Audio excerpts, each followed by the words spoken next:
నమస్తే, welcome to ప్రజానాడి news. నేను మీ journalist Randhir.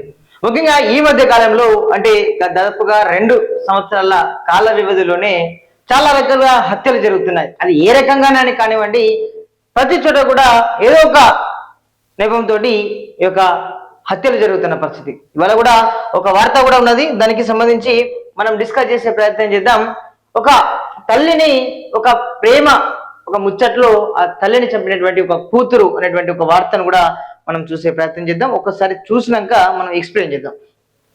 తల్లి హత్యకు కూతురు కాపల, వేధింపులు, తన ప్రేమకు అడ్డొస్తుందని మర్డర్కు స్కెచ్, ప్రియుడు అతని తమ్ముడితో కలిసి ఘాతుకం, పోలీసుల అదుపులో నిందితుడు శివ, 2 మైనర్లు, 7వ తరగతిలోనే తల్లిపై పిఎస్ లో బాలిక ఫిర్యాదు, వివరాలు వెల్లడించిన బాలానగర్ డీసీపీ. అంజలిని హత్య చేయడంలో తప్పు లేదు అని ఎవరంటారు? నిందితుడు ఎవరైతే ఉన్నారో తల్లి సంతోషి కూడా అంటున్న పరిస్థితి. దీని గురించి మనం డీటెయిల్ గా పోయి ఎక్స్ప్లెయిన్ చేద్దాం.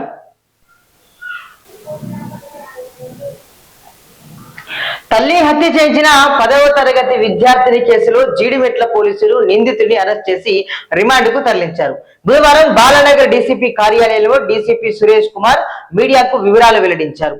ప్రేమ వ్యవహారంలో అడ్డు రావడమే కాకుండా తీవ్రంగా హింసిస్తున్న తల్లి పట్ల ద్వేషం పెంచుకున్న బాలిక 15 సంవత్సరాలే.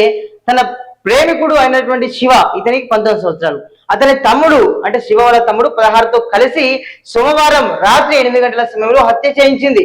ఈ ఘటనలో మైనర్లు 2ని హోమ్ కు తరలించారు. శివని అరెస్ట్ చేశారు పోలీసులు. ఒప్పుకొని తర్వాత షాపూర్ నగర్, న్యూ ఎల్బీ నగర్ లో నివాసం ఉంటున్న అంజలి, ఆమె 39 సంవత్సరాలు, ఆమెకు 2 కూతుర్లు. వీరు స్థానికంగా ప్రభుత్వ పాఠశాలలో చదువుతున్నారు. 10వ తరగతి చదువుకున్న బాలిక ఇన్స్టాగ్రామ్ లో అయితే శివ అనేటువంటి వ్యక్తి పరిచయం అయ్యాడు. ఈ పరిచయం ప్రేమగా మారింది.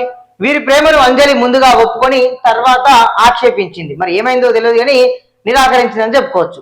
ఇక హింసిస్తుందని కక్ష కట్టి అంజలి మొదటి భర్తకు ఒకరు, 2వ భర్తకు ఒకరు, 2 ఆడపిల్లలు ఉన్నారు. వీరిలో మొదటి భర్తకు పుట్టినటువంటి బాలిక కన్నా 2వ భర్త ద్వారా పుట్టిన తన చెల్లిని ప్రేమగా చూసుకుంటుందని మదన పడుతూ వస్తుండేది బాలిక. ఇక తరచుగా బాలికను కొట్టడం, తిట్టడం వంటివి చేస్తూ ఉండడంతో 3 సంవత్సరాల క్రితం బాలిక పోలీస్ స్టేషన్ లో తల్లి అంజలిపై ఫిర్యాదు చేసింది. అంటే 7వ తరగతిలోనే, ప్రజెంట్ 10వ తరగతి అవుతుందట. ఇక చంపేయాలనే ఒత్తిడి. ఈ నెల 2వ వారంలో బాలిక తన చెల్లెలు శివ ఇంట్లో 4 రోజులు ఉన్నారు. తల్లి అంజలి బలవంతం మీద బాలిక ఇంటికి వచ్చింది. ఈ నెల 18న రాత్రి సమయంలో బాలిక ఇంట్లో ఉన్న కొంత నగదు, బంగారాన్ని తీసుకొని శివతో వెళ్లిపోయింది. 19న అంజలి జీడిమెట్ల పోలీసులకు ఫిర్యాదు చేయడంతో 20న బాలికను తీసుకొచ్చి తల్లి అంజలికి అప్పగించారు. తల్లి ఫిర్యాదు మేరకు కేసు నమోదు చేసుకున్న పోలీసులు మంగళవారం బాలికకు వైద్య పరీక్షలు, శివని కోర్టులో హాజరుపరచాల్సింది. అయితే ఇంతలోనే బాలిక శివతో తన తల్లిని చంపేయాలంటూ ఒత్తిడి తీసుకొచ్చింది.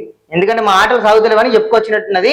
దీంతో శివ తన తమ్ముడితో కలిసి వచ్చి అంజలిని హత్య చేసిండు. ఈ ఘటనలో పోలీసులు శివను అరెస్ట్ చేశారు. శివ ప్రస్తుతం ఇంటర్మీడియట్ 2వ సంవత్సరం చదువుతున్నాడు.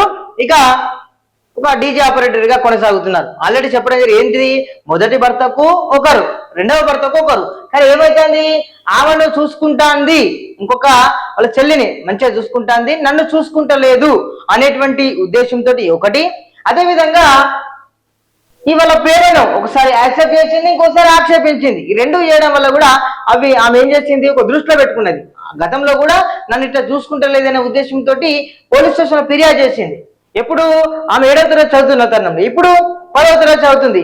ఇంకా మా ప్రేమకు అడ్డొస్తుంది, ఇదంతా కథ ఏంది, నాకు చికా కూడుతుందనే ఉద్దేశంతో ఆమె ఏం చేసింది, వాళ్ళ ఎవరైతే ప్రియుడు ఉన్నాడో ఆ శివకి చెప్పింది, కంపల్సరీ మా అమ్మను హత్య చేయాల్సిందని కూడా ఒక కరడు కట్టింది. ఏం చేసింది, కరడు కట్టి ఆమెను ఎట్టకేలకు హత్య చేయించింది.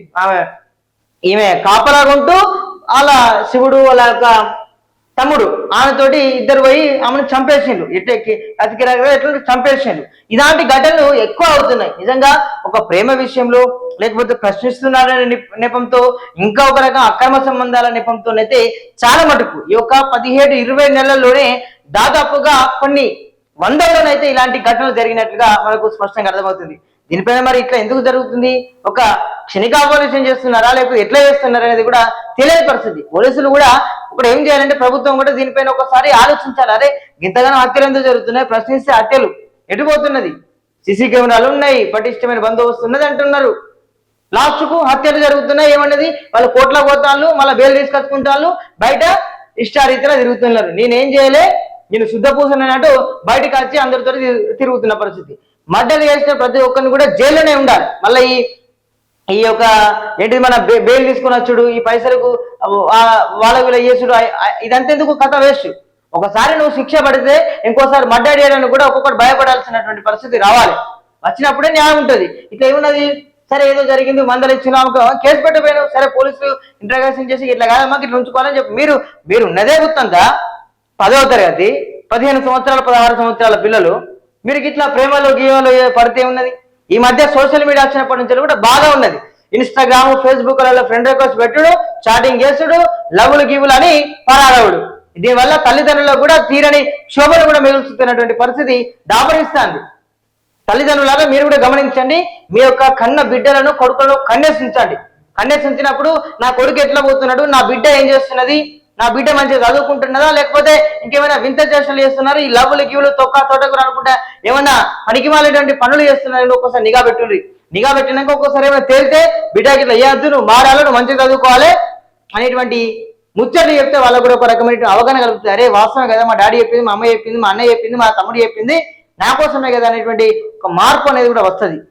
ఇంకొక విషయం, తల్లిదండ్రులతో పాటు ఉపాధ్యాయులు, మీరు ఉపాధ్యాయులు కూడా అధ్యాపకులను ఎవరైనా కాలేజు అదే స్కూల్లో మీరు కూడా ఒకసారి వాళ్ళకు చెప్పండి ఏది మంచిది, ఏది ఇట్లా చేయాలి, ఎట్లా మంచిగా పోవాలి, ఎలాంటి మార్గాలను మనం ఎంచుకోవద్దు అనేటువంటి విషయాలను కూడా మీరు ఒక రోజు తీసుకోండి. నెలలో కాదు, నెలలో ఒక రెండు పీరియడ్లు మీరు తీసుకోండి. 2 పీరియడ్లు తీసుకున్నాక వాళ్ళకు ఒక అర్థమవుతుంది, ఒక సైకలాజిగా వాళ్ళకి అర్థమవుతుంది. అరే మా మనసులో ఇట్లా ఇట్లా మాకు జ్ఞానం ఇంకా తెలియాల్సి ఉంది, ఇటువంటి పిచ్చి పిచ్చి పనులను మేము చేస్తున్నాం అటువంటి ఉద్దేశం వాళ్ళకి వస్తుంది. ఎందుకంటే చెడు ఈ ప్రేమలు దోమలు అనుకుంటా చిన్నతనంలోనే గర్భవతులు కావడం ఇవన్నీ జరుగుతూ ఉన్నాయి. దీనికి ఎందుకు కారణం? అవగాహన లేకపోవడమే కారణం 100%. కాబట్టి దీనిపైన కూడా ఒకసారి ప్రభుత్వం కూడా ఆలోచించాలి. ఆలోచించి ఆ పాఠశాలలో కళాశాలలో ఎక్కడైనా కూడా వాళ్ళకి అవగాహన కలిగిస్తే అరే ఇట్లా ఉంటుందని కూడా తెలుస్తుంది. గుడ్ టచ్ ఏంది, బ్యాడ్ టచ్ ఏంది, ఎట్లా పోవాలి, మనం చదువు రీత్యా ఇంకెంత ముందుకు పోవాలి అనేటువంటి ఉద్దేశం అయితే ఉంటుంది. ఇన్స్టాగ్రామ్ ఫేస్బుక్ ఇవన్నీ ఏం లేదు, కానీ మనం ఉన్నటువంటి పరిస్థితుల్లో మెదగాలి, తల్లిదండ్రులకు అండగా ఉండాలి, వాళ్ళకి చెడ్డ పేరు రావద్దు. కాబట్టి ఇలాంటి ఘటనలు ఇంకా కూడా పునరావృతం కావద్దు. అసలు కాకుండా ఉండాలంటే ప్రభుత్వం మారాలి. ప్రభుత్వం అంటే ఒక రకంగా చెప్పాలి. సో చూద్దాం మరి ఇలాంటి ఘటనలు ఇంకా పునరావృతం అవుతాయా లేకపోతే ఇప్పుడే పులిస్ స్టాపా. ఇక పులిస్ స్టాప్ ముచ్చట ఉంటుందో లేదో కానీ శిక్షలు అయితే తప్పకుండా పడితే తప్పకుండా ఆ యొక్క నిందితులకు ఏదైనా వీళ్ళకే కాదు ఏ మర్డర్లో ఉన్నటువంటి ఎవరికైనా కూడా తప్పకుండా తప్పు చేసిన శిక్ష పడితే ఇంకొకడు మర్డర్ చేయాలన్నా లేకపోతే వాళ్ళని కొట్టి ఏదైనా చేయాలన్నా కూడా వాడికి ఇంకా ఏదో ఒకటి అవుతుంది. సో చూద్దాం మరి మార్పు ఉంటుందా లేకపోతే ఇలాంటి ఘటనలు ఇంకెన్ని చూస్తామో. సో చూసానండి ప్రజాంటి, థ్యాంక్ యూ సో మచ్.